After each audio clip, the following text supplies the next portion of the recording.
Hey everyone, I am here in the car with Baloo. Say hi, buddy. Today I want to talk to you guys about cravings, because for a lot of women that I speak to, a lot of women want to lose fat, shed fat, tone up, just feel better overall in your body. But cravings are the one thing that gets in our way. And this is the number one question I get in the DM. How do I deal with cravings? How do I control my cravings?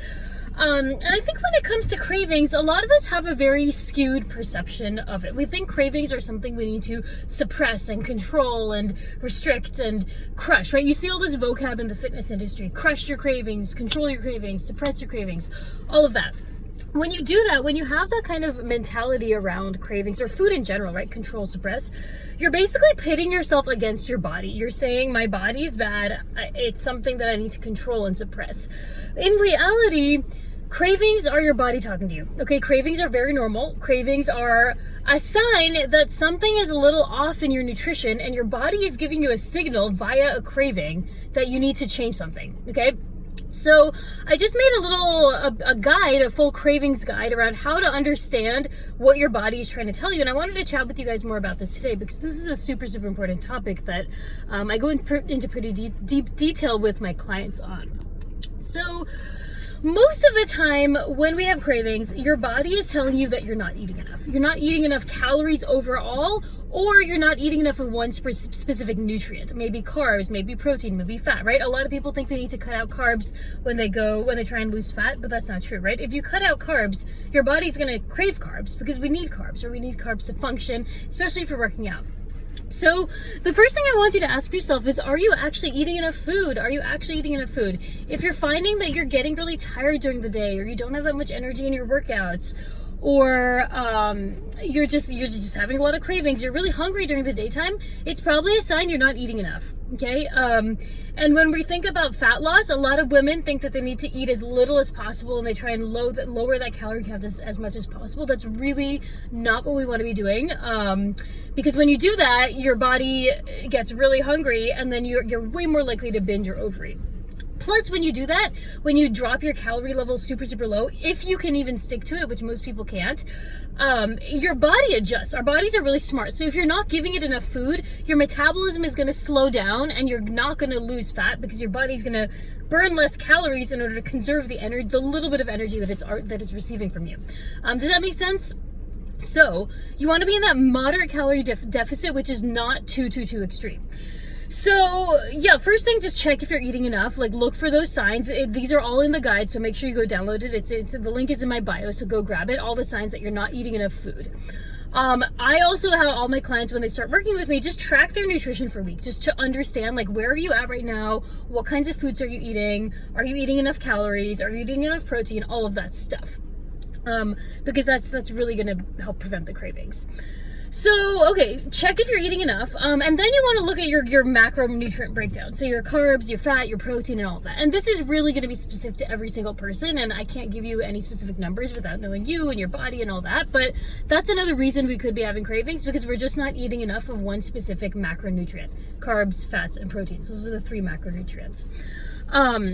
Then we get into our micronutrients, right? Like vitamins and minerals and all that stuff. And sometimes cravings can be a sign that you're not getting enough vitamins and micronutrients. So for that, you want to be having a balanced diet, lots of fruits and veggies, all of that stuff. So that's the biggest reason. The other reasons, that's like the physical reasons that we have cravings, okay? But then there's this whole mental and emotional side, and I go into this in really big detail in the guide, so go download that. There's so many mental reasons that we have cravings. Cravings can be either physical or mental. And mentally, it's so many things, right? One could be emotions, like we could just be feeling sad or upset, and that's causing our bodies to crave sugar. Ever since we're kids, right? Our bodies are conditioned to seek out food when we get emotional, when we get stressed. Like when we're little and we cry, our mom makes us quiet by giving us breast milk, right? So that's the beginnings of conditioning around food, and how we start to develop our relationship with food from the time we're young. Or when we go to the lollipop, right? When you get a shot, the doctor gives you a lollipop, right? When you go to the doctors. I think I said when you go to the lollipop. That's not what I meant to say. When you go to the doctors. So emotions, that's one reason we could be having cravings. Then stress, right? Stress is going to increase our cortisol levels, which are going to mess with our hunger hormones, and just cause us to crave certain things, make us hungry when we're not. Stress, lack of sleep, that's another reason we might be having cravings. So when you have cravings, like I really just want you to look at it as a sign of self-aware. Like you use it to be as an opportunity to be self-aware. Okay, what is this craving telling me? Am I eating enough? Is there something emotional going on? What do I need to change either in my diet or my overall like lifestyle in order to stop having these cravings, right? Because when you try and just suppress the craving, you're just putting a band-aid on the solution, right? The craving might stop for 10 minutes, but then it's going to come back again tomorrow. So you want to be getting to the root of the problem, asking why you're having the craving in the first place and what is your body trying to tell you. Okay, so if you go and you deal with all that stuff, sometimes you might still have cravings, right? Sometimes you might just want some chocolate. Sometimes this can happen if you see like food porn in your newsfeed, like you're scrolling Instagram and you see a burger, and then it implants this idea in your head like of a burger, and you see this picture and you start kind of salivating over this burger. An hour later, you might go home and have a random craving for a burger, and you might not realize it's because it's you saw this thing earlier on in your newsfeed. So that's another reason, one of the mental reasons. But anyway, yeah, sometimes you might just still have cravings unexpectedly, and in that case, like honor them, right? Sometimes cravings, like they're not bad. Sometimes your body just, it's like a mental thing, right? If you're just, all you can think about is that burger, sometimes you might just want to eat a burger. It's like a feeling, you might just want to have that. And with flexible dieting, right, you can fit all that stuff into your nutrients for the day. You can still reach your fat loss goals if you are fitting in the less nutrient dense foods, and your overall day is balanced. So cravings aren't necessarily a bad thing, right? Your body's telling you something, you can honor them, you can fit them into your day. And then you have the whole find healthy solutions for your cravings, like, right? Like, if you're craving brownies, you have all those recipes with like lighter versions of brownies.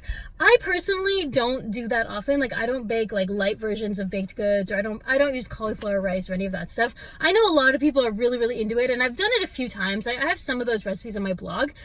For me personally, like, I like real rice, and your body needs carbs, so I just eat the real rice.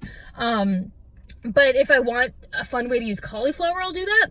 And with brownies, right, like a light version of a brownie, I'm like a really big baker. Like I used to bake a lot as a kid, and I started a bakery business when I was in high school called Miss Macaroon. And for me, the light versions of the baked goods, they just don't do it. Like if I'm having a craving for a brownie, I want a brownie. So I would say just, this is personal preference. If the light versions fill you up, like go for it. I have this amazing sweet potato brownie recipe on my blog. Go try those. Those are one that I would actually pick those over regular brownies. But like at the end of the day, you have to choose what works for you. And neither of those options is bad. It's just a matter of how it factors into your day, your overall macronutrients, your overall calories, and how it's going to help you reach your goals. If that is fat loss, or just staying like the same weight, or gaining muscle, whatever that is. So learning how to incorporate cravings, learning how to balance your nutrition, learning what your body's actually telling you, it is so, so, so key. And it's just, I think one of the most useful skills that any human can have. So go download this guide. It's called, I'm still working on the name, actually. I need to upload it, but it's called, I'm thinking of calling it just Cravings Crusher Worksheet or something like that. So go grab it. It's in my bio. I'm sure it's going to be helpful for you guys. Awesome. We are going to go on a walk in the park. Bye, Baloo. Can't see him. My mom got this like cool little dog cover seat for the car, so that's what he's sitting in. All right, ladies. I'll talk to you later.